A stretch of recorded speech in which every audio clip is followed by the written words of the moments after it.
ராமஜெயம் முதலில் எழுதியது யார்?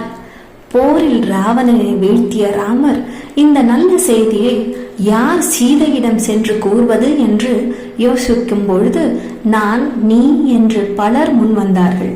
ஆனால் ராமரோ ஆஞ்சநேயர் தான் இதற்கு சரியான ஆள் என்று அனுமனிடம் அந்த பொறுப்பை ஒப்படைத்தார். ராமனின் ஆணையை சிரமேற்கொண்டு சீதையின் இருப்பிடத்திற்கு வந்த ஆஞ்சநேயருக்கு சந்தோஷ மிகுதியால் பேச முடியவில்லை. கண்களில் ஆனந்த கண்ணீர் பெருகியது. இதை கண்டு சீதைக்கோ ஏன் அனுமனின் கண்கள் கண்ணீர் என்ற கவலை.